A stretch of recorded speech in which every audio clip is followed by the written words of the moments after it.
Good evening, everybody. Well, once again, I would like to welcome you to the Northwood University Freedom Seminar for 2012. To kick off our great weekend of speakers, we have a return speaker to the Freedom Seminar. Dr. Micheal Cox is here. He's the director of the O'Neill Center for Global Markets and Freedom at Southern Methodist University's Cox School of Business. They liked him so well down there, they named the business school after him. And his focus is on the impact of competitive market forces on freedom and prosperity in the global economy. Dr. Cox is formerly the chief economist and senior vice president of the Federal Reserve Bank of Dallas, where he served for 25 years advising the president on monetary and other economic policies. He holds the unique distinction of being the Federal Reserve System's only chief economist in history, and today is a senior fellow with the Federal Reserve Bank of Dallas. He's widely published in the nation's leading business press, Fed publications, and academic journals. He is the author of numerous op-ed articles for the Wall Street Journal, the New York Times, USA Today, Financial Times, and Investors Business Daily. And his work has appeared in virtually every major newspaper and magazine worldwide. Tonight, he's here to speak to us on the subject of America, China, and India in the global economy of the future. Would you please welcome Dr. Micheal Cox? Dan, thank you.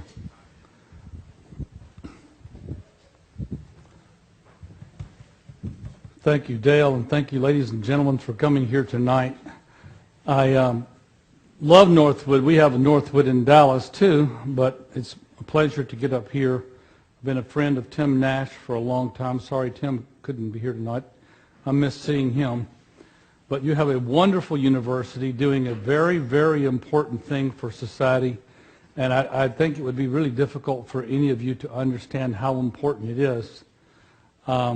It's people like you, young people like you, who are going to save this country, and I'm serious about that. There's far too few of people like you who understand the value of markets. Far too few. And we were just talking about that at dinner. I'm very concerned about the U.S. economy, as are most adults these days.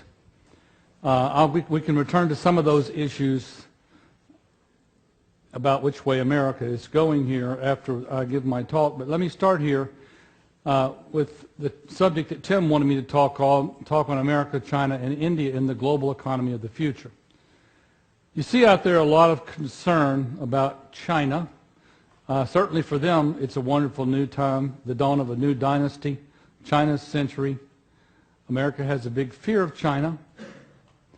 Do we worry about what the dragon represents, what's inside the dragon? China's hegemony across the world, taking over a lot of things, buying a lot of the world's resources, going down to Ecuador and buying Encanta, the oil company. And similarly everywhere, here's some resources they're buying up in Australia. China has a huge savings rate, so they're able to take those savings and go across the planet like any good saver and create ownership. And if it's not China, it's India on the rise as well.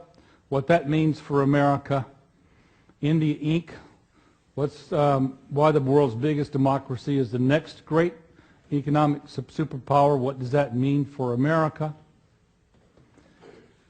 Kiss your cubicle goodbye. The jobs are going abroad to India, outsourcing, India versus China, China versus India, jobs being lost, outsourcing, the new jobs migration. This is over and over and over again what you see in, of course, the newspapers and the press and the magazines, and the idea that American programmers now can't make a living because they're in competition with cheap Indian programmers and so on. So what we worry about, amongst other things, there are many things, is the fact that there's a huge wage differential. And this is in the year 2003. I don't think it's important to update it. This has been going on a long time. But there's a huge wage differential between, say, manufacturing workers in the industrialized nations, $20 an hour, 20-something, and the third world nations, China and India, 50 cents, 60 cents. Americans worry that that's our wages will be reduced to this level, and we don't want to compete with them. And it's most of this stuff about global injustice has to do with we want fair trade, not free trade. Basically, we want to shut out foreign competition so that it helps maintain America's jobs and living standards and wages and so on. A bunch of folks jumping on planes going around the planet thinking that they're doing us a favor by protesting globalization, because globalization is exploiting people and nature and so on. And the newspapers want you to be afraid, be very afraid of the emerging giants. All right, that's certainly some of the hype, but that describes the feeling that you do get out there in the press today. And there is no doubt that China and India will make an enormous difference to the global economy of the future. Of course, they already are. And the change really has just begun. Why do I say that? Because let's take a look at a similar thing like this that happened in history before. So the top line here in blue is the United States. It's per capita GDP going back to 1950. It's in log-based 2 scale, so it doubles every tick mark. And so when you get a flat line in a log-based 2 scale, that means it's it's pretty much a constant growth rate. So you can see here's the United States' very high level of per capita GDP. You can see after we took over, after we went into Japan and said, you're not going to be an imperialist nation anymore, you're going to do capitalism. Well, it was good for their economy and their income level shot up. Germany too. Korea later looked at South Korea looked at these two countries and said, wow, let's do the same thing. They joined the capitalist club and their per capita income shot up. None of them ever got to the U.S. levels. That's a different story, subject altogether as to why that didn't happen. We worried about it a lot. But anyway, these three nations together would certainly change the world. They changed who produces what, where, using capital or labor, and they changed the consumer picture. They only represent 260 million people combined, whereas these two represent 2.5 billion, 10 times as many. 1.35 billion in China, 1.15 billion in India. So here you have 10 times as many people as this group. So expect that. Expect 10 times the change. And of course, it will take a long time because their income levels are still at fairly low levels compared to those in some of the industrialized nations. That's why I say, that going back a slide here, the change has just begun. China and India alone have populations 8 times that the size of the United States. Here are your 3 largest populations in the world. You think we're big? We pale in comparison to China and India. 8 times as many of them as us. Their growth rates are about 4 times as fast as ours, I believe, this decade. So what I expect this decade is America's growth rate to decline to about 2%. I expect China's and India's to continue to average 8%. So that's 8 times as many people growing 4 times as fast. So how is that going to change the world? Well, we're going to talk about that, and I'm going to divide it into the 2 sides, the supply side and the demand side, and I'm going to begin with the demand side. All right, it's economics, supply and demand. How China and India are changing the global economy, supply and demand, beginning with the demand side. Well, first of all, we have 3 billion new consumers. We have the 2.5 billion Chinese and Indians, and I'm going to throw in some Brazilians who are also kind of getting with the program, a few Eastern Europeans and so on. Most of the people in the world have looked at the United States back when, a few years before a lot of you were born, when my friends over here were fighting the Soviets and during the Cold War, and they looked at us and they said, hey, this is what we're doing is not working. What America's doing is working. Let's become a capitalist nation. I remember being so interesting. In 1989, I was at the Dallas Fed, and we entertained a group of Russians that came to Dallas, and Boris Yeltsin happened to be in the group. And it was still Soviet Union back then, and that was the year the Berlin Wall came down, but 2 years before the Soviet Union broke up. And so they were sending some of their representatives out to look at the rest of America and try to look at the rest of the world. They came to us. We picked them up at the airport, and they had been given an itinerary of where they were supposed to go. And they just threw away their itinerary, and they said to us, take us to a shopping mall. We've heard America's have these, all this opulence. Take us to a shopping mall. So, okay. We took them to North Park Mall, which is a really, really nice mall. Think about your nicest mall around here. We took them to the North Park Mall, and they were walking up and down the aisles looking at this plethora of goods everywhere, abundance, everything, gleaming, shining, abundance of clothes, anything you want. And they started getting angry and pounding on their fists. And our interpreter asked them, what's wrong? And one of them said, this can't be real. Take us to another shopping mall. So we took them to another shopping mall, which was the Galleria. And we took them to another shopping mall, and they just, and then they said, take us to a hospital. And if you've ever been to the Soviet Union, where I was actually in 91 in June for a month, you just pray that you don't have to go to the hospital in that system, because they reused the needles. It was very dirty, a horrible place to be. And then they saw our glistening hospitals and so on. By the time we left, they were crying, and they realized this entire thing they had been told their whole life was a big lie. Even they had been lied to. Everybody's lying to everybody. They, drank their own Kool-Aid, and they decided that they were going to try a new system, capitalism, don the capitalist cloak, and they did. And so have many other countries. Notice, out of the obvious knowledge that our system works, and theirs didn't. Does it work? Let's look at consumption in China. This is the year of reform, the year before China reformed. So China had its reform in 1978. In 1977, only one product, the washing machine, was owned by more than 10% of Chinese households. Okay? 77, 78. So there's the washing machine ownership after 3 decades of capitalism. Now 75% of the people have their own washing machine. This is the color TV. 95% of the population has a color TV. Then you got cell phones, landlines. Look at air conditioning. Now about 60% of Chinese live in air conditioning. Look at how capitalism has provided for this population. For 2,000 years, they had tried feudalism, communism, killing 25 million people, all kinds of crazy things under communist Mao's dictatorship, and it was a horrible nightmare for people. And they had their average income level after 2,000 years was $500 per year, same as it had begun 2,000 years before, according to the data of Angus Madison. Now they see their consumption levels take off. They don't seem to be buying, they're drying their own dishes still. They don't have dishwashers, and they're putting their clothes on the line rather than drying them in a clothes washer. Only 5% have cars yet, but that's coming. So that's China after only 3 decades. This is India, behind, but on the way up. So consumers, coming for American or whichever companies in the world want to sell them something.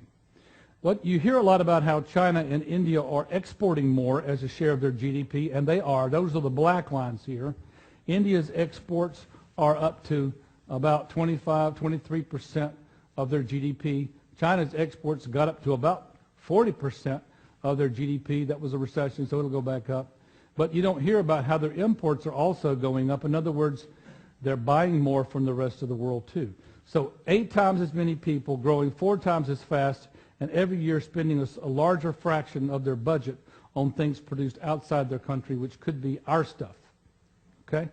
That's the formula for getting ahead in the modern world. If you're a company, a U.S. company, if you're a city, if you're whatever, get out there and find those foreign customers.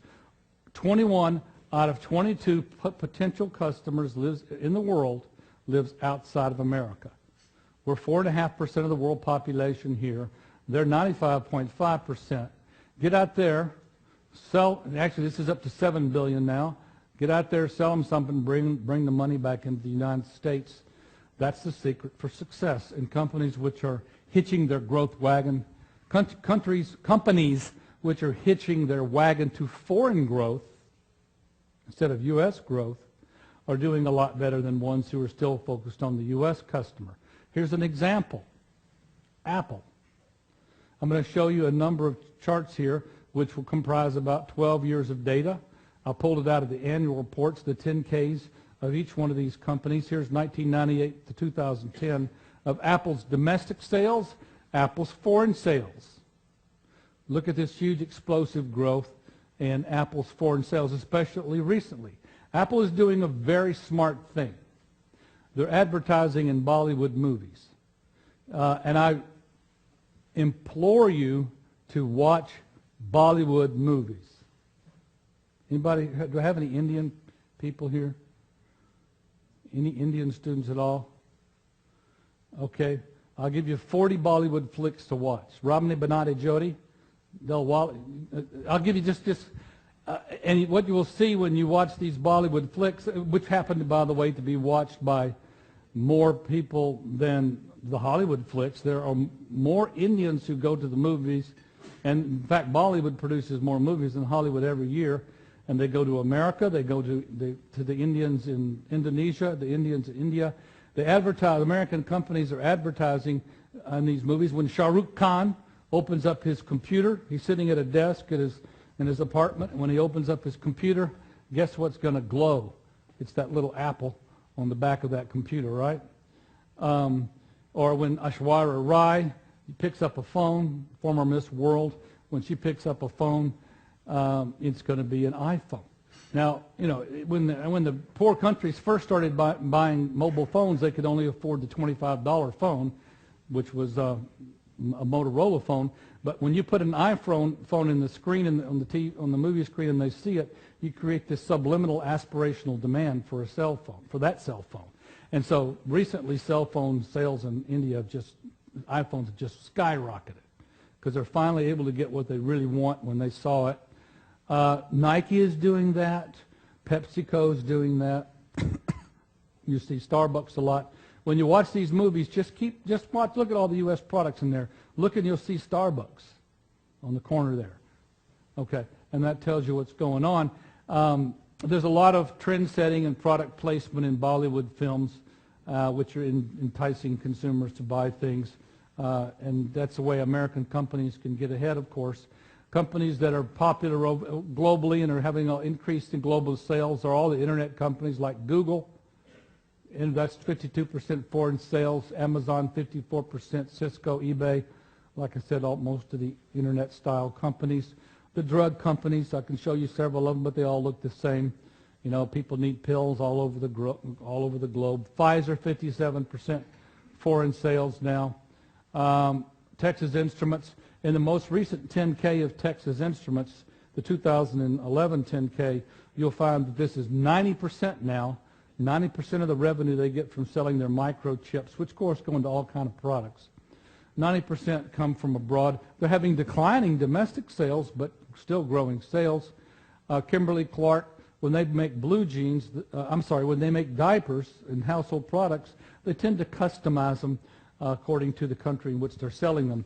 A few years ago, when they got the contract to sell diapers in Russia, as just kind of they knew that the Russians liked blue jeans, and so as kind of a lark, they decided to make some diapers that looked like blue jeans, and the Russians, who were very fashion conscious, by the way, they snapped them up off the shelves. They were gone, virtually instantly, and so now they've had to manufacture a whole new product line of diapers that look like blue jeans for the Russians. But they have a lot of household products that they're selling abroad, up from 40% foreign sales to 48% just in one decade, from 98 to 2008. I like to talk about Yum brand as a great example. Yum is a company, sells food. They sell food products. They got Kentucky Fried Chicken, Long John Silver, Taco Bell, A&W Root Beer, and one more thing. And they sell those, Pizza Hut. This is their brands, Yum brands. And they sell these things all over the globe to the BRIC countries, Brazil, Russia, India, China, buying their products. They expect to have, we believe, we'll have more restaurants and profits in China than in the United States as they spread their goods across the population abroad. They actually did a smart thing recently. Yum Brands went into China, and after being there and having like 2,000 outlets in China, somebody said, hey, the Chinese people like Chinese food mostly. Why don't we start selling them Chinese food?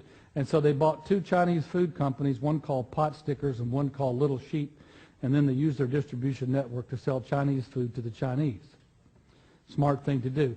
One of their divisions called YRI, Yum Restaurants International, opened up a Taco Bell in India, and 2,000 people stood in line the first day in India to get a taco. And they expect to open up 1,000 more outlets by 2015. Oh, they have 2,800 locations already in China. Model of success of what to do. Now, this is not the first company to do that. Colgate's been trying to sell toothpaste abroad for years, and they've been doing that. About 12% of the population in China and India brush their teeth, not because they don't want to, but because it costs money. By the way, if you go down to Cuba, take toothpaste, shampoo, and soap. They don't have any. But my wife and I went down to Cuba in I proposed to my wife in 2003 in Cuba, and we were told when you go down there, take stuff. They don't have any shampoo. Kids don't have any toothpaste. So we save all these little hotel bottles of things. We took that all down there, and they were so happy to get simple things like toothpaste. But anyway, so Colgate's been following a strategy of selling some of their products like this for years. And if you notice what's happened to Colgate's total shareholder return over the time period from 1970 to present, it's gone up 4,800%, which is even better than their peer group, and that's a whole lot better than a broader index not focused on selling consumer commodities abroad. The S&P 500, it's been a winning strategy is to focus on that global consumer. Took a lot of pains to take the Dow 30 companies and dig down individually into their 10Ks, their annual reports, where they report where their revenues are coming from. I did that over a 12-year period, 30 companies, 12 years, and looked at every year and found out that, in fact, if you look at the Dow 30 companies, in 1998, 35% of their revenue was coming from foreign sales. By 2010, it was up to 46%, and it's basically going up. Now, this is a recession, so that's not a trend. That's a blip. So it'll be. This is what's happening to American companies. They are increasingly really representing foreign consumers. So this is a reason why the U.S. stock market can continue to do okay in an economy that's been saddled by totally bad government policies. Okay. What I want to turn your attention, though, is services, the service economy. You've heard a lot about America's trade deficit, that we have a deficit, that we export less than we import. That's true in merchandise, in goods, material goods and things. It's not true in services. There are goods and there are services. We have huge surpluses in 18 out of 22 categories where services are traded. The Bureau of Economic Analysis categorizes all services trade into 22 different compartments. Everything fits in there. And they measure imports of that service and exports of that service. And then they look at our trade deficit in that arena. Okay. Let's take, for example, I told you about Yum brands. To the extent that Yum brands, McDonald's, Starbucks, or whatever, goes up and opens up an office abroad, that shows up as a license fee or royalties or some money coming back to the United States. So here I've got 22 circles. Blue means we're selling it to you abroad. We're exporting it.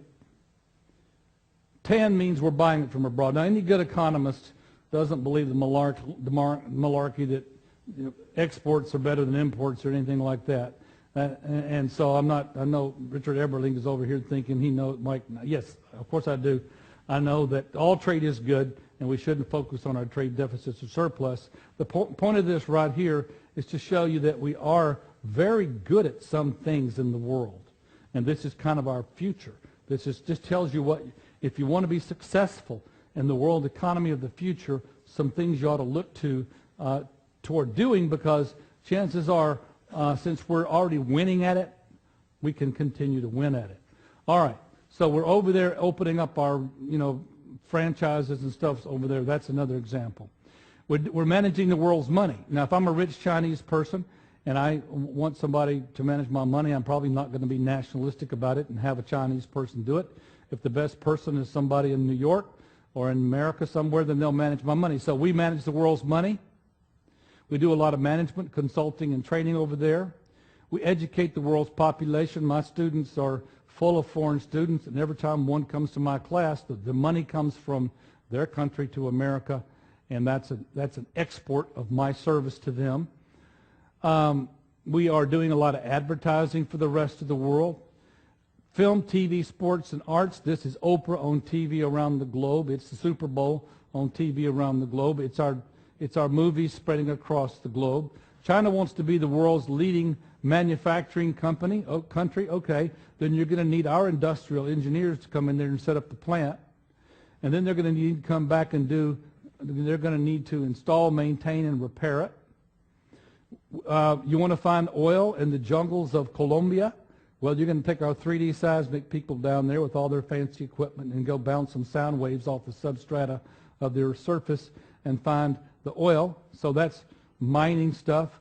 The foreigners are coming, especially the wealthy foreigners, coming to American hospitals for the best treatment in the globe. If you sell lawn darts in America and you're a Chinese company, you better get yourself a U.S. lawyer, legal services. We lease our planes. I'm going down to St. Kitts next week, and I'm going to lease a car. Guess what? It's a Hertz car. So that's leasing stuff. Now that we lease our planes too. So we're performing all kinds of services for trade across the globe, and we're winning this export-import battle. More often than not, when you think about something in this list, you will realize it is a high education content, high value added, sophisticated, knowledge-based product. I talked about doctors, engineers, lawyers, financial managers. Okay, so that brings me next to supply. Talked about how demand is changing the world. We got all these new customers coming, and that's good for American companies that can tap into it. Now let's talk about how China, India, and the rest of these other capitalists are changing the supply side. If I were teaching economics, which I did, the entire time I was at the Fed, I actually continued to be a professor, and I've been a professor since 1976. I've been teaching for 36 years. When we were when I was teaching economics, I would call it a production function. Now I've learned to call it a business model. The business model is changing. Almost every business model that a company in America has now has in one way or another been influenced from a little bit to perhaps entirely radically by China and India. It's becoming a global business model. But let's talk about how supply changes, how it's changing. Well, first of all, China was having trouble. Very disgruntled citizens, riot, Tiananmen Square, problems. Chinese government and leaders say, we got to give them some, we got to get them. They need decent living standards, and they made a conscious decision to don capitalism and enter the industrial age. Kind of try to go from the agrarian age to the industrial age, very successfully. Let's look at and this column tells you how much they were producing of something in 1978, the year of reform when they changed to capitalism from communism. And this tells you how much they produced 28 years later in 2006. This column tells you how much that production was back then as a percent of what it was by 2006. So, for example, you see China's in 1978 only produced 9% of the electricity that they did by the year 2006. Steel, only 7%, 6% back then of what they do today. Cement, tiny fractions. My integrated circuits, mobile phones, there were no mobile phones back then. Tiny fractions back then of what they produce today. If you look at a room air conditioner, in the year 1978, China made 200 room air conditioners. 28 years later, they made 68.5 million room air conditioners that year. Similar increases in other kinds of appliances, washing machines or electronics, color TVs, refrigerators, a lot of materials. I showed you back here steel and glass and cement and things like that. Well, here's paper and silk and cloth. Motor vehicles. Who's the number one producer of motor vehicles in the world today? China. China. As of As they took over Japan in the year 2009. Did you know it? Japan has been squeezed down to number 2, and then Germany, we're number 6 and about to be overtaken by India in auto production. America's heyday of the automobile industry. I drove by the Ford World Headquarters here on the way in. There's that old building over there. The last time we were the biggest piece of this was 1981, if you're looking at decades of data. So now it's China, the world's largest, and they're really just getting started. So China wants to be the world's industrial giant, and they are. That's the way they're going to pull themselves up by their own bootstraps, lift their living standard. I actually think India is following a better model for the long term, because the manufacturing model requires that you produce a lot of electricity, creates a lot of pollution. You have to build, it's very infrastructure heavy, and at the end of the day you wind up with a manufacturing economy, and that's not the source of wealth anyway. The ultimate source of wealth goes far beyond that, and I'll show you in a minute. It goes into a highly educated service sector economy. India is not really leapfrogging the manufacturing age, but they're trying to go faster to the service age. They say, we don't need, give us a computer. We know how to speak English. We speak the Queen's English. Hook us up to the internet. Give us a computer manual, and we'll work for you. It's daytime for us when it's nighttime for you, and vice versa. So we'll work for you. We'll do your back office work. We'll do your accounting. We'll do some of your easy tax forms. As time has gone on, the stuff that India does, the outsourcing things that they do, have changed. They used to get medical forms, and they would do all the coding. They'd process loans. They would enter data, just do some kind of, this is rote, repetitive mental things, which requires, it's formulaic intelligence. But as time has gone on, it's gotten more sophisticated where they have to do some analytics, actually collect bills. That requires people skills. You have to be nice and be able to, be on the phone, have some emotional intelligence. Now they have to think and reconcile accounts, manage taxes, not just do a few taxes. As they get, not just do the forms, as they get over here, you see them doing computer animation for movies, Bollywood and Hollywood movies, even financial planning, technical writing, e-learning. They're tutoring American students, legal research, getting more sophisticated all the while. So, you must be wondering, what are Americans supposed to do now? With China clearly dominating manufacturing and India aiming for a colossal service economy, what's left for American workers? What's left for you? Where do you fit in the global workforce of the future? Do you ever worry about this? I hope you do. You should. Because one of the messages that you get from this is I better darn well get a good education. Really good education. That's the way to stay ahead of the pack. Where do you fit in the workforce of the future? Let's look at that. All right, where does wealth come from? Does wealth come from growing food, from an agricultural economy, or agricultural-based economy is wealthy? Let's look. I'm going to have on this graph here, from the left to the right, the percentage of the labor force in that economy that is employed growing food. So over here we have very few people growing food in economies that are over there. Over here I have economies where 82% of the population are growing food. Now on this axis I've got per capita income. There's an obvious decreasing relationship between it. Wealth is not found in the dirt in the ground. The more, the more economies are involved in agriculture, the poorer they tend to be. So that's not a secret for getting ahead, is being an agricultural-based economy. What about if you move people out of agriculture and into manufacturing? Well, whoa, that works for a while. That works. We have very few percentage of our people employed in manufacturing, or this is actually industry, which is a combination of manufacturing, mining, and construction. Think of that. Industry, manufacturing, mining, and construction. It's where, other than in the food industry, you're doing something with physical goods, transforming or moving or building or something with matter. Okay, so we're in the, let's say, we're going to move our our population into manufacturing, into factories, and we're going to start producing things for the world.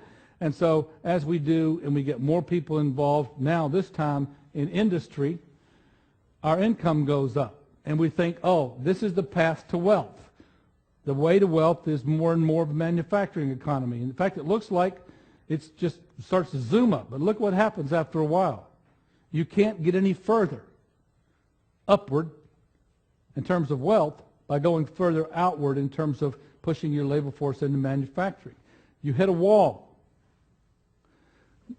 Countries like China are over here to the right of where you would think there would be India to the left of where you'd think there'd be for their current levels of income.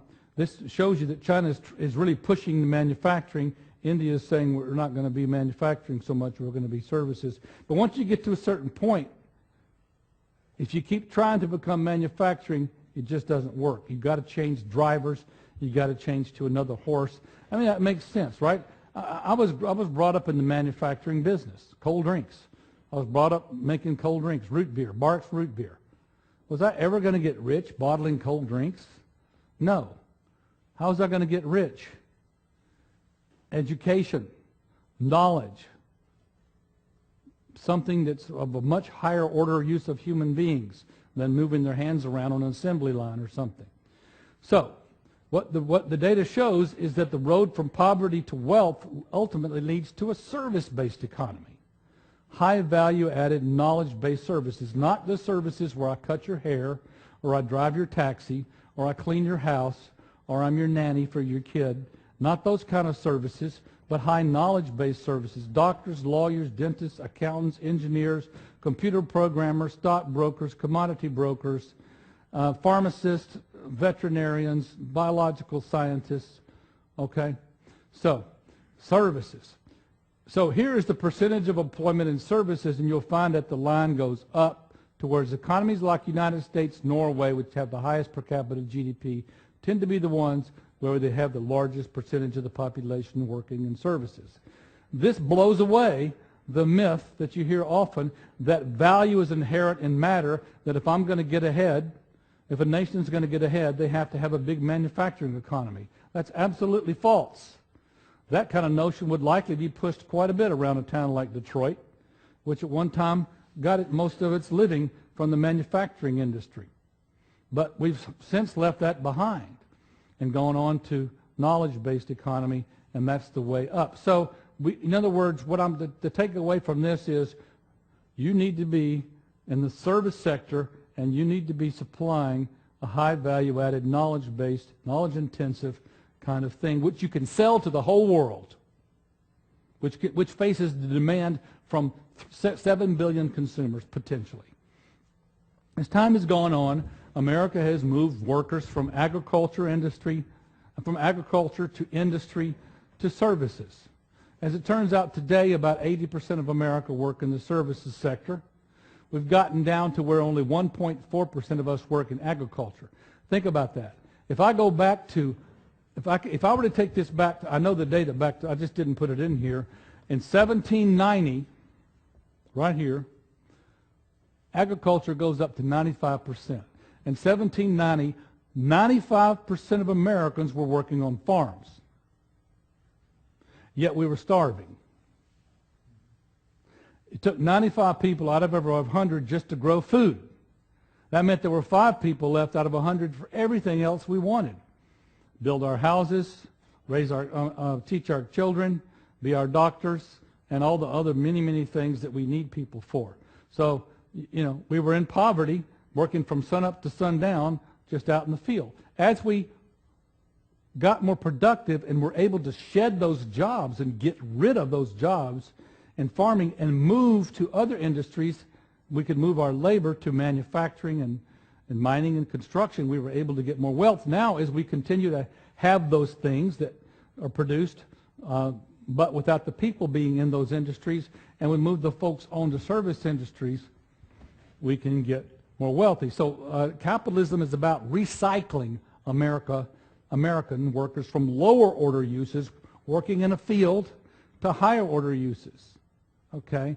That's the way we get more productive and get more wealth and raise our living standards. Today, like I said, 80% of us work in the service industry. A very small fraction of us work in farming, yet fat has replaced starvation as our number one dietary concern.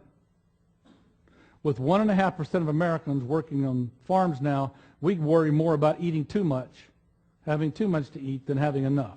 So obviously it's successful. And then manufacturing is getting down to where it's almost single digits. It will get down to single digits this decade because it's being moved offshore to China, as I was talking about, and Americans are winding up over here. Okay. So this is a little bit complicated, but I want to just go over this briefly right here. People tend to have a confusion about jobs and manufacturing and where value comes from in America. You can slice up an economy two ways. Let me slice it for you. Let's first slice it in terms of what's industry's output. Is what that industry produces a good or is it a service? Let's talk about goods. Do you grow me some broccoli in agriculture? These are agricultural products over here.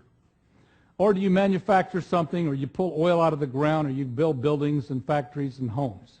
Okay, so this is the goods producing part of the economy, which used to represent here, in this, say, 2/5 of all the GDP we produced.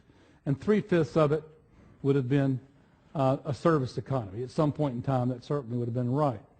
Inside each one of these industries, whether it's agricultural industry, manufacturing, mining, construction, or these kinds of service industries that there are, this is the service industry of transporting me about the planet, enabling me to communicate with somebody, delivering all the goods to the market. This is distribution of wholesale and retail trade of all the goods that get produced. Somebody's got to take them from here to there. This is the financial industry, insurance, real estate, buying and selling houses, health industry, education, providing me my utilities, my electricity and water, and then government services. That's an oxymoron for sure. But anyway, we have all these services here that the economy, no physical good is produced here. These are where the physical goods are produced. Now, over here inside the industry, people can do different things. They can work with their hands, and they can use their manual dexterity and their motor skills or their physical labor or their power or their muscle power. They can be a picker out in the field, like a thresher, a tractor operator in the agrarian industry, or they can not be out. They can mainly be using their mind, a mental thing, being a bookkeeper, keeping the records. Okay, that's clear. Over here in the manufacturing industry, I can have people on an assembly line using their manual dexterity and motor skills, being a welder, being a machine operator. Out in the oil field, they can be a roustabout, handling the pipe. That's what they're called, drillers. Or in the construction industry, a carpenter, a bricklayer, a painter, a crane operator. These are all physical occupations inside the manufacturing industry and the agrarian industry. Okay? Over here you have more physical occupations where mainly the thing that people are doing are physical, and you have the skill a person has is not as much mental as it is physical, such as being a tailor, a laundress, washing clothes, operating an elevator, a dock worker, a stevedore, moving stuff on their back, moving furniture, being a barber, a groundskeeper, a truck driver. Again, you're dealing with your body here mainly, either in a laborious way or manual dexterity and motor skills. Down here, though, even in the service industry, you have a lot of people who in the past might have been something like a TV repair person, a telephone operator, a railroad conductor, a librarian, a waitress, nurse, a retail clerk, and so on. Now, in the economy of the past, largely, most folks worked, and I see what I just did, I just added that. This is where most of us were. We were physically oriented people, and we showed up inside all of these industries, but doing a lot of different kind of things like that. That has changed a lot. Why? Because of technology, which has enabled us to replace people doing a repetitive job physically all day long with the machine, or it's changed more recently because China and India, China have taken those jobs. And what has happened is it's gone from looking like this to looking like that. The share of the economy in output sense, this agriculture has shrunk down to nothing, almost 1.4%. This has shrunk down to 18.5%. 80% of us are in the service sector now, doing jobs that, if we're educated, tend to be much higher paying jobs than in those other ones.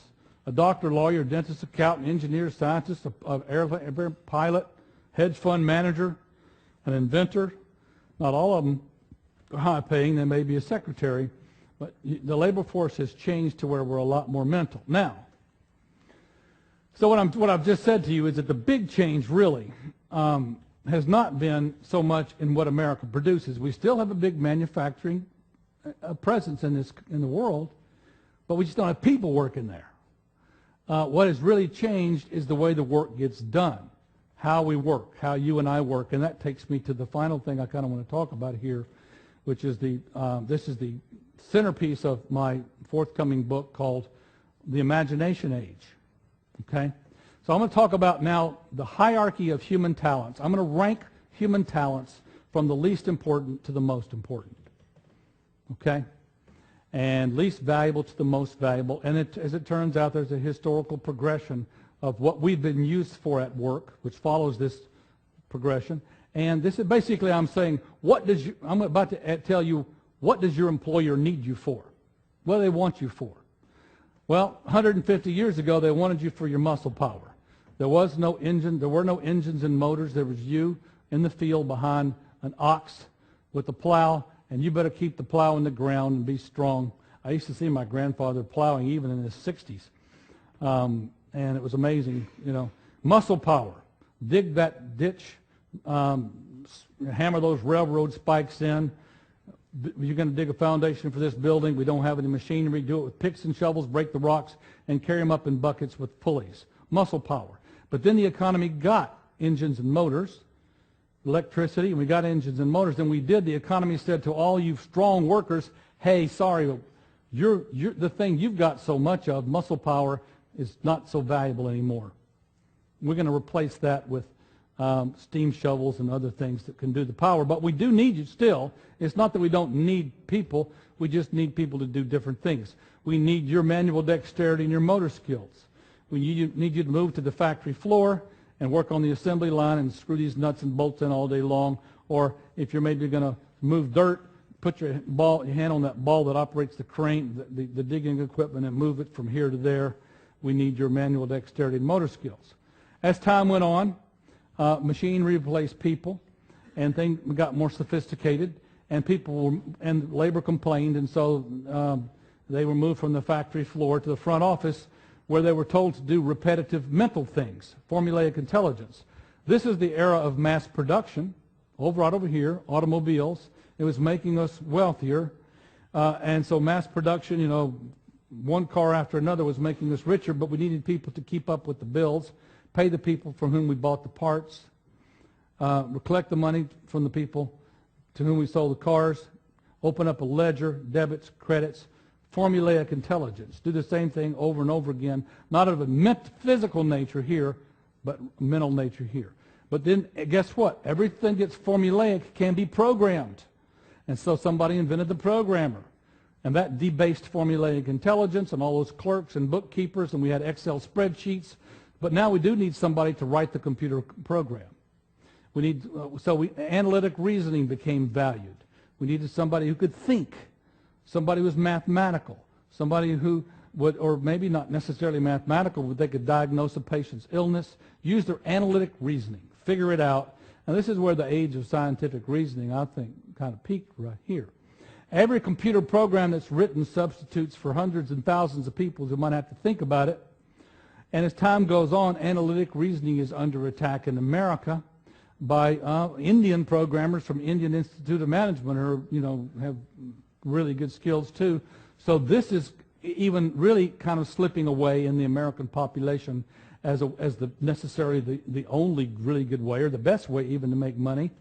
What do we need now? Imagination and creativity. Think about it. How did today's modern moguls get rich? Name some moguls. How did they get rich? They got rich not with their analytic reasoning or anything. They got rich they imagined a new business model. This guy did not invent Windows software. It was invented at Xerox. What was his contribution? He saw it. He imagined a whole new world in which people would have icons on their desk instead of just green line across a computer screen. He paid, I think, $250,000 for it, and he had the vision to see a new world. That's imagination. He imagined a new business model based on already existing technologies that had been developed by the techie analytical people. That's imagination. This guy had lost his job in New York and was driving from New York to California with his wife, undisturbed in the car, no cell phones to bother him, nothing to distract them from thinking. Knew that when they got reemployed, they'd rather live on the West Coast than on the East Coast. Along the way, this is early 1990s, they had heard that the internet came out. They started imagining a new way people could get books, not through a bookstore, but in this river of books, Amazon.com. And they started Amazon.com based on an idea. That's imagination. Michael Dell imagined a new way to get computers, not from a computer store, but online, customizing it the way you want it. Larry Page, Sergey Brin, same thing, imagined a new way to search across information. All these things that are coming out, certain Facebooks, all these are all imagination age products. What is this?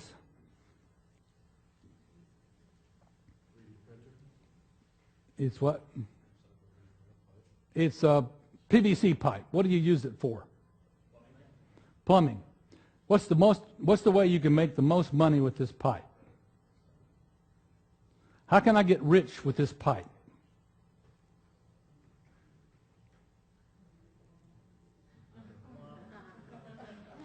Blue Man Group. Have you ever seen this show out in Hollywood, in Vegas? It's fantastic.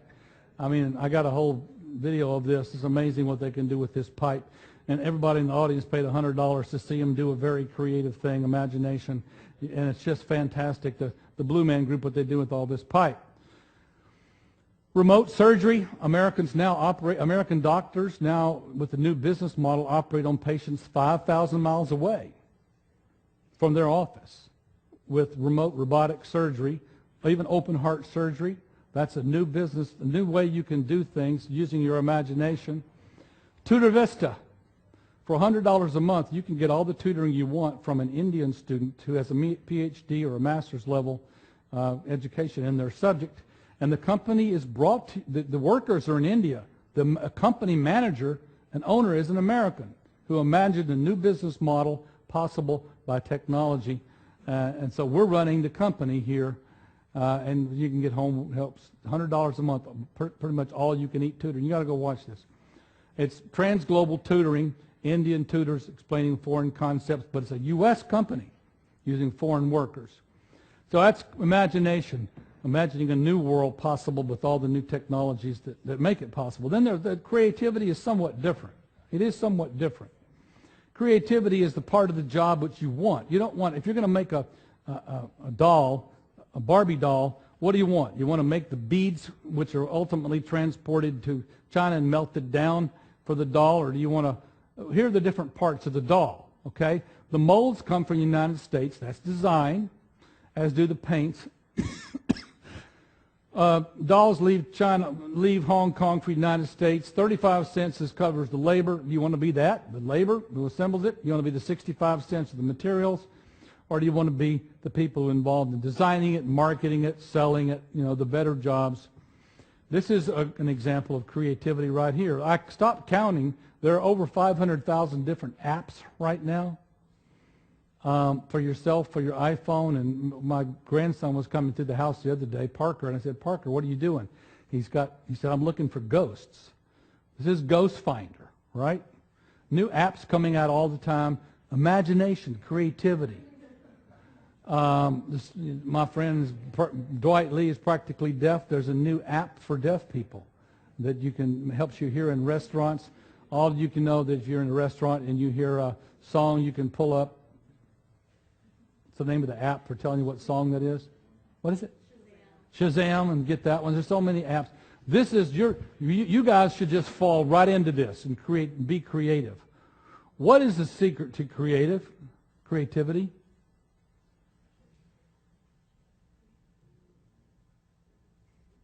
I actually missed one thing, point I want to make. But this is the secret to creativity. Sanctuary. Sanctuary is a necessary ingredient for creativity. You will never be able to be creative if you can't at least sometime during a day or give yourself plenty of time to think in a not only uninterrupted place, but in a place where there's no chance that you can be interrupted. Because if there's a chance that you're going to be interrupted, you will not be able to get into deep thought, because for most people it's too painful to get pulled out of deep thought. You've got to give yourself a place to think and get away. For me, it's running. I don't take my devices when I go out. Go for a 2-hour walk or go for a run, go someplace. You know, some people it happens in the shower. Why? Because that's the only place that you finally are out of touch with bothersome things, devices. Sanctuary is a necessary ingredient to creativity. You've got to give yourself to think. But let me, I missed one thing here. What is the necessary ingredient to imagination? Let me just ask a different question. What's the enemy of imagination? What's the opposite of imagination?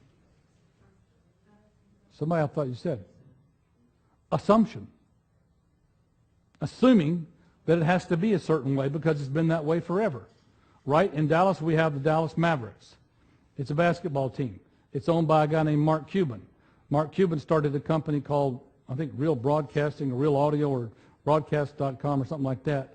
His simple assumption was that, oh, now that the computer is out, we don't have to get radio over the radio anymore. You can get radio over the computer.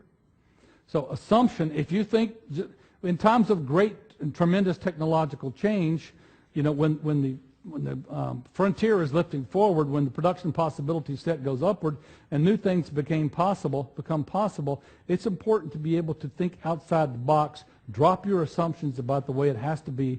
Just because it's been that way forever doesn't mean it has to be that way anymore. Anyway, but I want to point out now that there is at least something else above imagination and creativity, which are very highly valuable skills, and you see it in American business all the time, how highly valuable they are. And they are people skills and emotional intelligence. Let's talk about emotional intelligence. It's at the top of every corporate pyramid. Name me a company that's doing well, but at the top of the company has a boss that's a complete jerk, and everybody hates him. You won't find any. You'll find companies that are run by people who can motivate their employees, make them feel like they're not even working. They love their job. They don't even feel like it's a job. They stay up late at night doing stuff because it's a thrill. They have charisma. They have emotional intelligence. Emotional intelligence, what is that? What is emotional intelligence? Yes, sir. That's definitely a part of it. First, being able to handle your emotions at work, but before you even handle your emotions, you need to be able to know your emotions, tell what mood you're in. So I get up in the morning every day. Every day is a different mood. It's like a fine wine. I can get up really happy, or I can get up in a really foul mood and bite everybody's heads off. Do I want to go into the office in that mood? No. So the first thing you have to do is recognize your mood. Very important. You're going to be in the workforce with people. First thing you got to do is recognize your mood. What's the second thing you got to do? Manage it.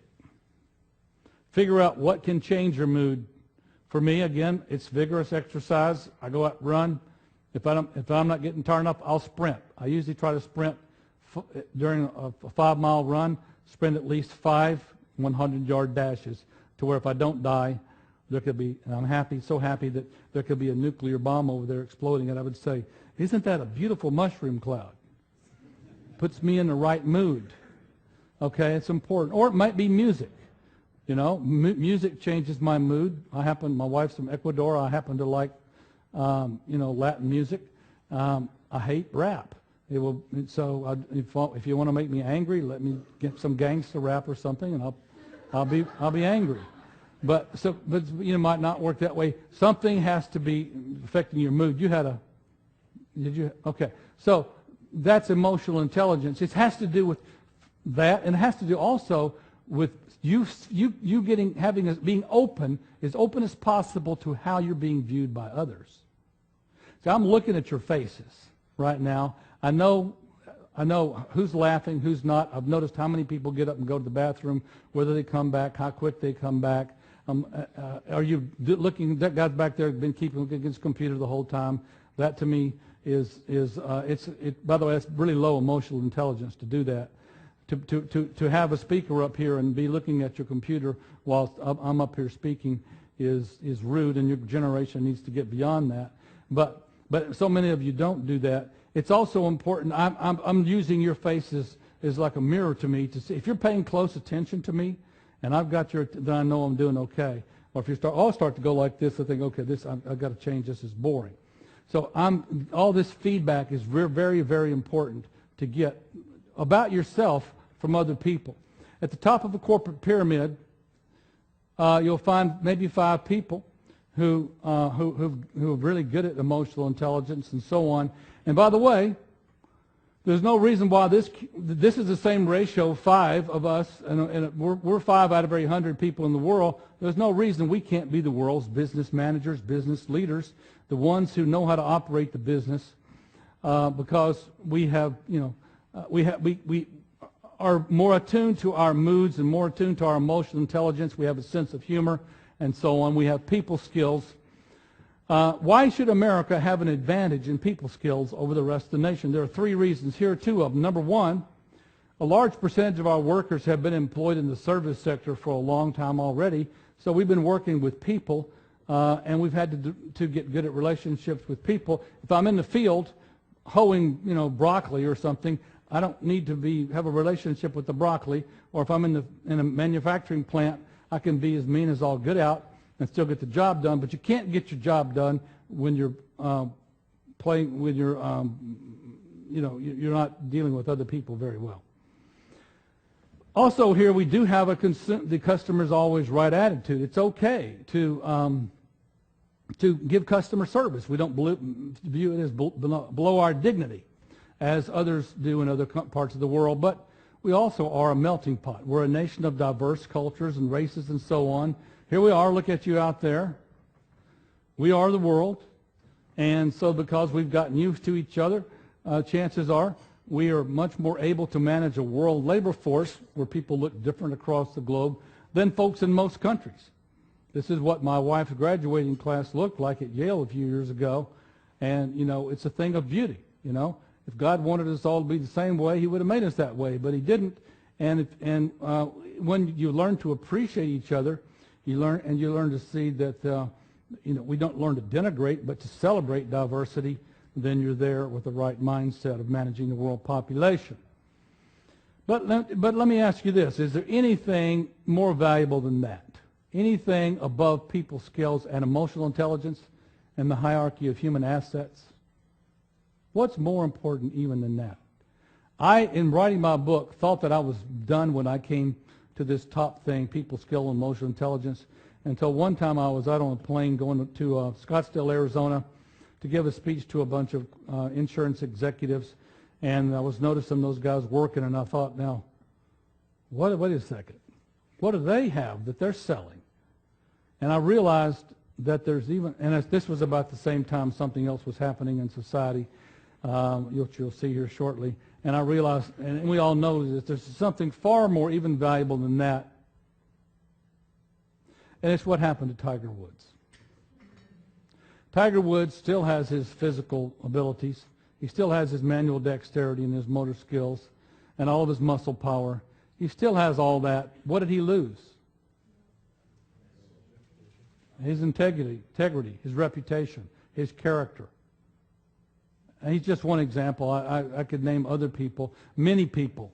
Madoff, a lot of corporate executives, people who have gone out there and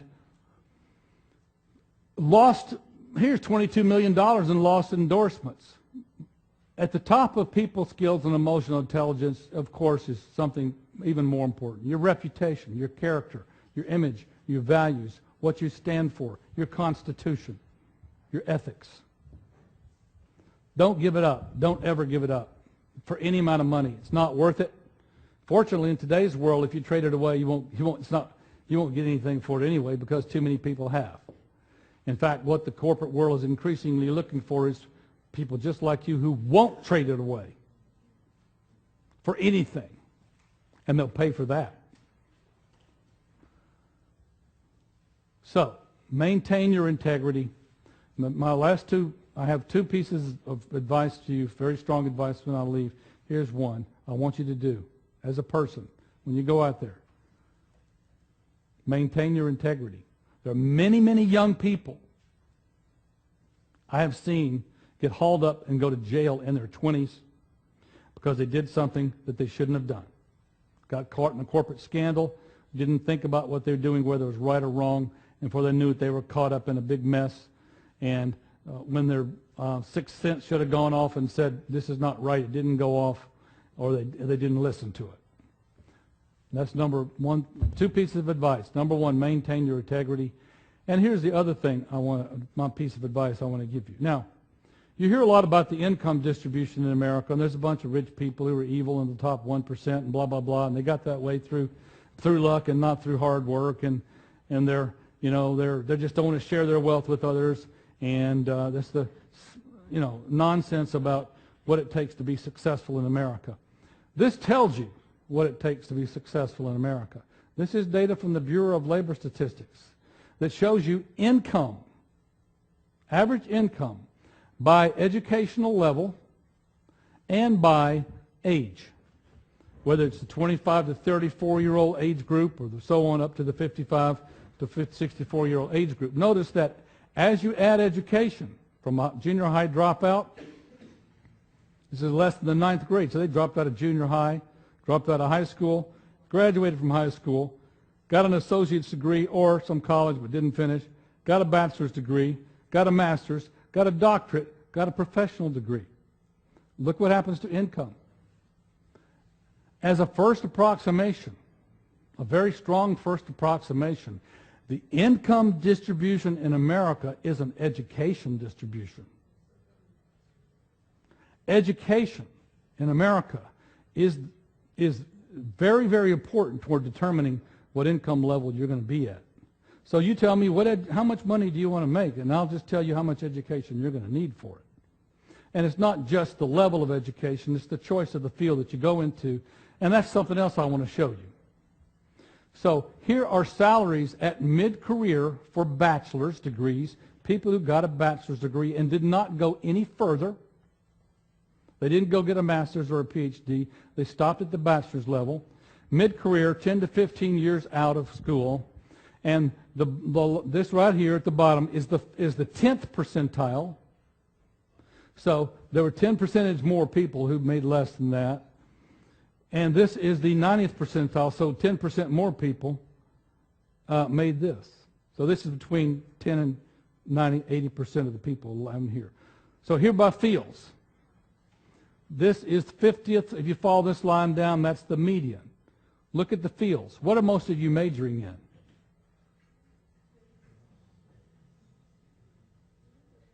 What is it? It's probably not up here since. Okay, but look at some of the fields. I have a much bigger. I got 100 of these fields, by the way. You can't, when you get so small, you can't put them on here. What you see is that the effort matters a lot. Look at economics. At the bottom of that, the 10th percentile, somebody makes $50,000 a year with a bachelor's degree, but at the top they're making $220,000. That's the effort distribution. That's whether you decide to develop your expertise or not, or just let it sit and atrophy and don't do anything about it. So the field matters a lot, and work matters a lot, how much you apply yourself. But the final thing I want to point out to you has to do with not just education, but economic freedom. I decided to do some work across countries to figure out why are some people in some countries able to consume a lot, have a high standard of living with a high level of consumption, whereas other people in other countries can't. There is something called the Barrow and Lee, Robert Barrow, and I can't remember Lee's first name, data on education, which shows how many years of schooling people have by country. So the 12.3 is the highest years of schooling that any country has, and that's 12.5. We're 12.3. So in the United States, we have 12.3 years of schooling. I think that's Norway. I'm not sure. Okay, now, so green dots are nations which are economically free. If you take all the nations in the world and you rank them from who's the most economically free to who's the least economically free, and this data is produced, it's the Economic Freedom of the World Index, which we now produce at SMU. Robert Lawson does it, and he's moved now to the O'Neill Center.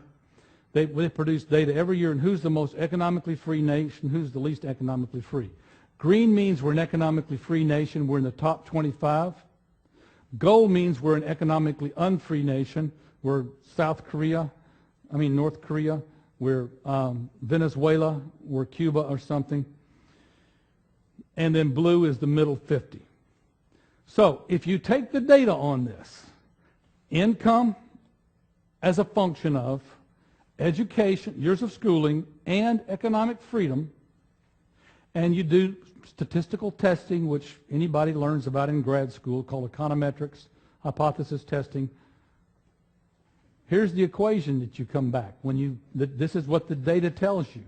The data says that 70% of all the variation in people's income across the world can be explained by variation in just two variables.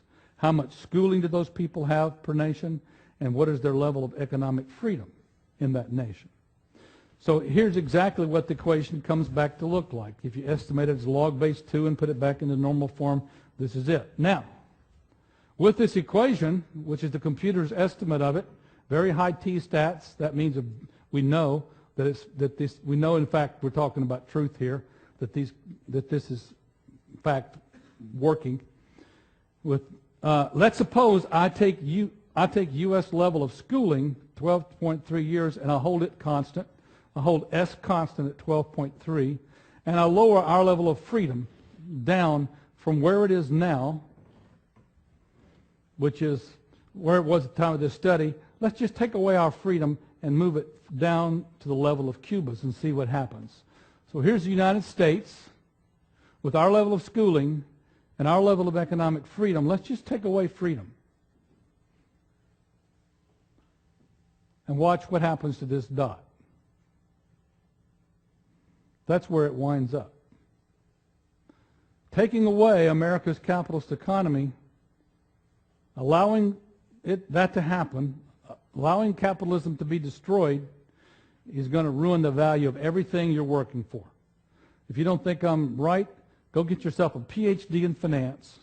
You know what the starting salary of a PhD in finance now is in America? Starting salary, $248,000 starting salary. Go take that, get your degree from a top 20 school. We'll hire you for $248 at SMU. Take it to Cuba and see how much you get for it. You won't get anything for it. You'll be a tour guide or something. And that's because education doesn't have value where there's no market in which to sell it. Markets are all important. Free markets are important. So I have one final thing that you're going to have to help us do. You're the generation who's going to do it. We're going to roll out of the population. We're preaching. Walter Williams is 80. He's out doing it. Thomas Sowell's doing it. But we're going to leave, and it's going to be left up to you to help save capitalism. If you don't, you won't want to live here.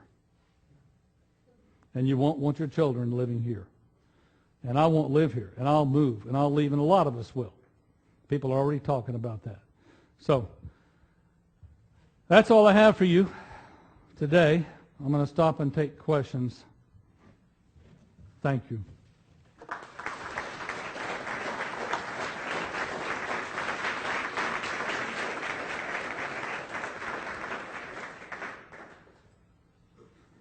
If you've got a question, raise your hand. I'd like you to use the microphone. We're recording this event, so it's easier if you use the microphone for us to hear the question. I'm going to get some water.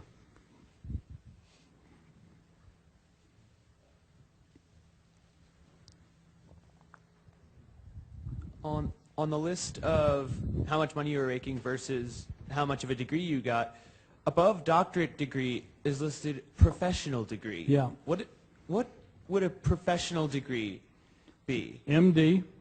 Well, but that's a doctorate, is it not? No. a doctorate is a PhD. Sounds like it. I'd love to go around. People say I'm Dr. Cox, and for a while let them think I'm a doctor, but we're not MDs. So anyway, a professional degree is a medical doctor or a lawyer or a dentist. It includes also even clergy and a pharmacist and one more, I think maybe a vet, professional degrees. It might include a CPA, but I'm not sure. Once you get, you can. It has to do with getting a specialized degree, which you can continue to do. It might not be as remunerative, but getting a degree like a certified financial planner. There are professional degrees that you can get beyond school. I even know people who get degrees in business brokerage. They go to school and learn how to buy and sell businesses, small mom and pop businesses.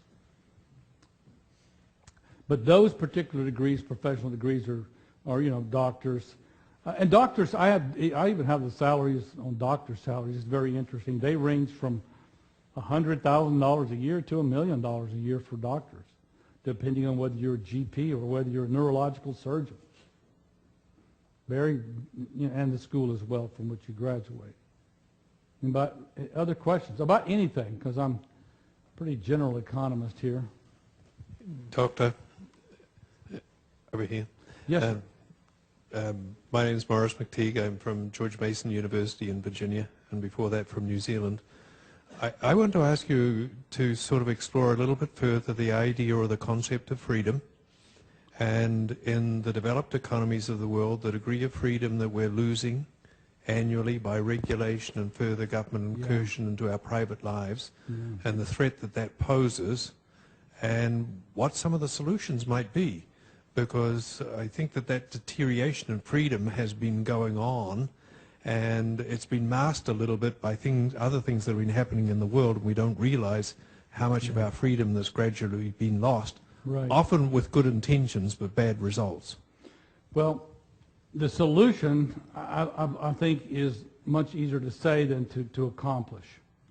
The greatest enemy to freedom in the United States today is democracy.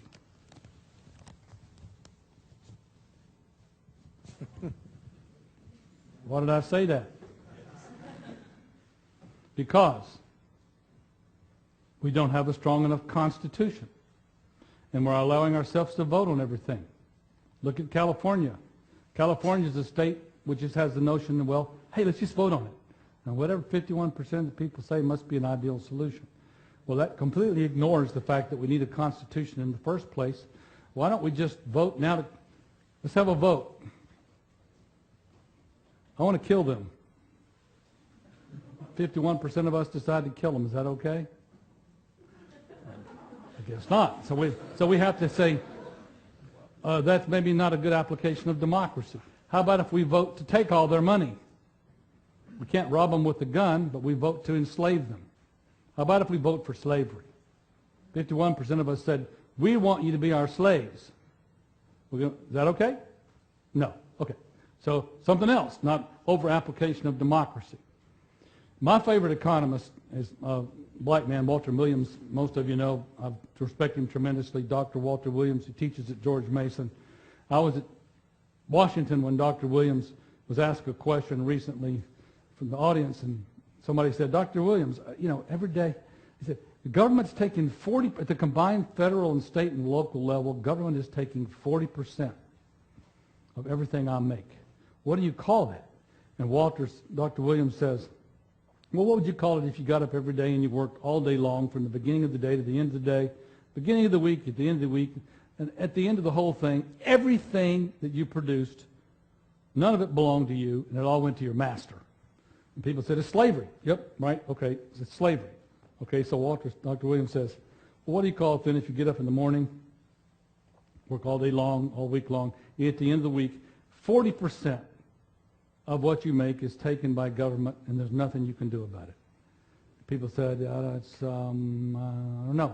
So he said it's 40% slavery. Exactly. Now, how do we get there? How do we get to the point where I now have a 35% federal income tax rate. I live in a state, fortunately, where there's no state income tax rate, but I do have Social Security. How do we get to that state? Democracy. It's exactly what Thomas Jefferson warned us about. It's called the tyranny of the majority. Without a strong enough constitution, you allow yourself to vote on things which wouldn't even be legal. If 51% of us took a gun and robbed the other 49%, we'd say, no, you got to go to jail.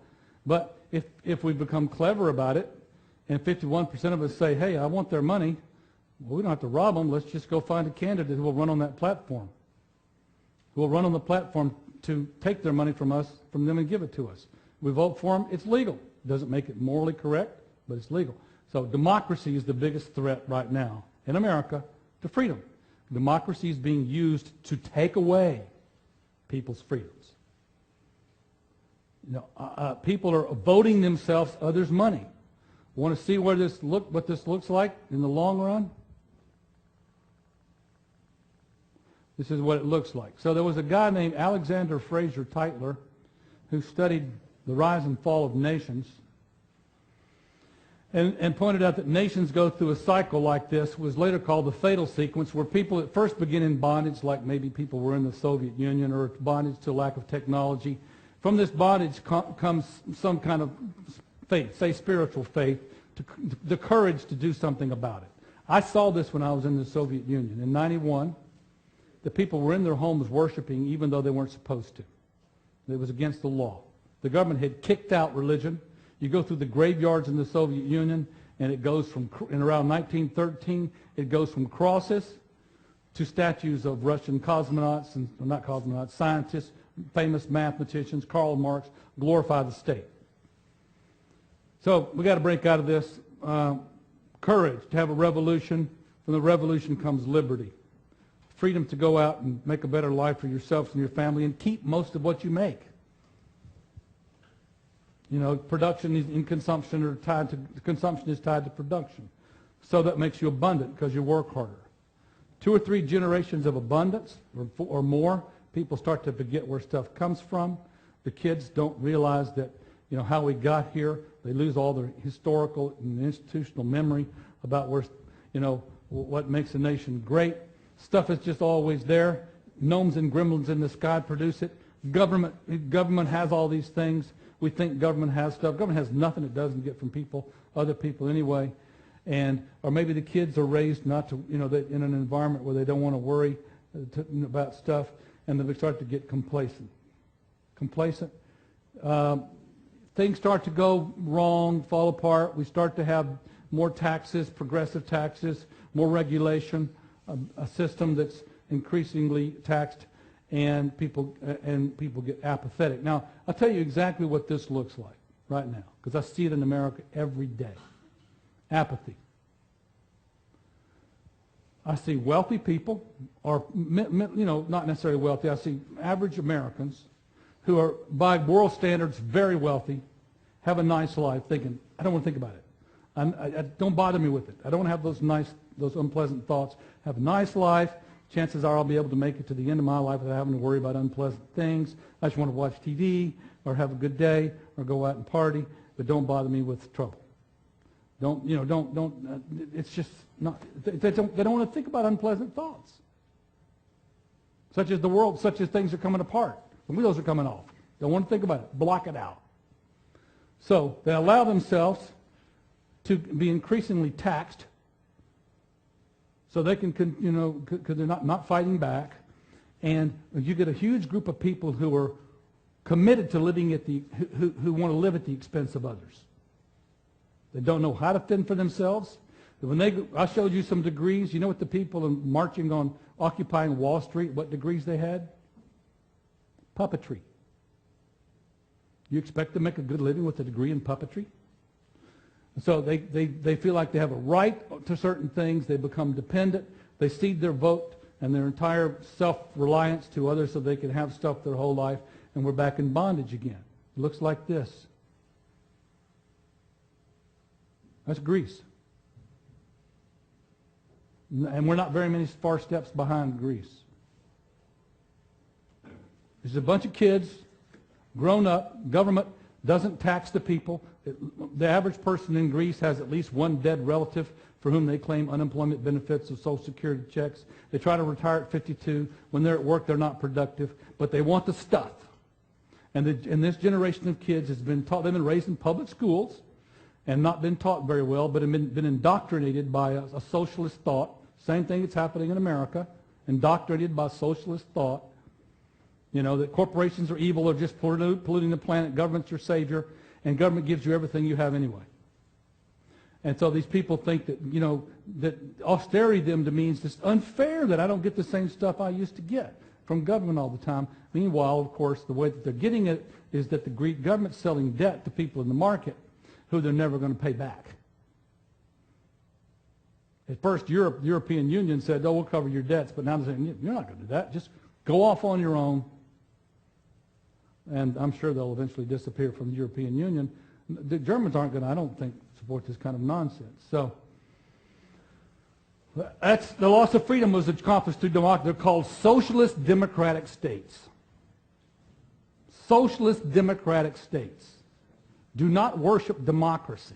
Without a strong constitution, the word constitution means this is what I stand for.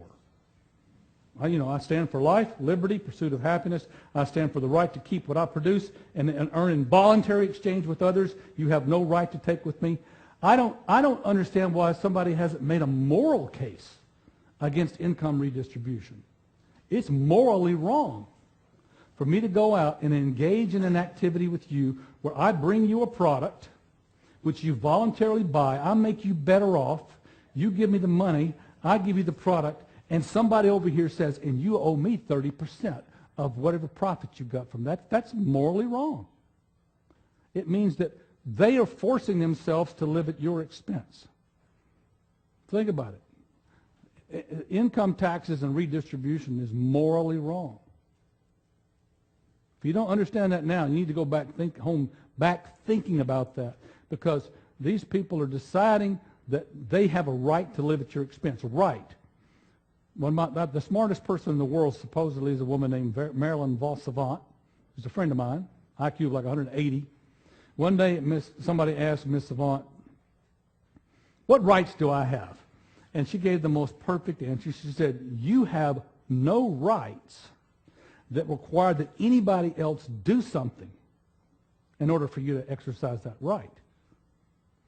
You think you have a right over free medical care? Do you mean you think you have a right to send people to school until they're age 34 and then they finally graduate and they have to work for you? You think you have no rights which require that anybody else do anything in order for you to have that right.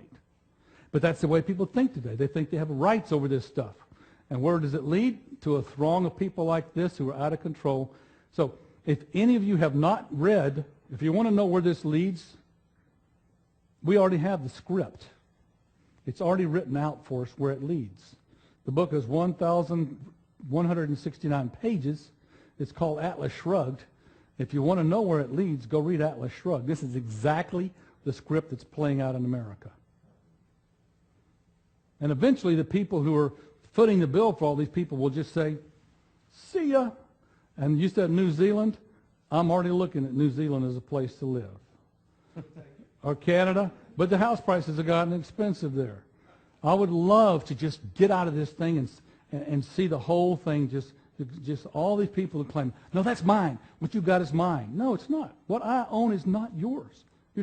You're opposing. These are my property rights. You're taking them. You're using democracy to steal from me. It's morally wrong. Sorry for the long answer. But we have a time coming up in America right now. Which way America is coming up? Most important time in American history that I've been alive, and I'm 61, coming up right now. November the 6th.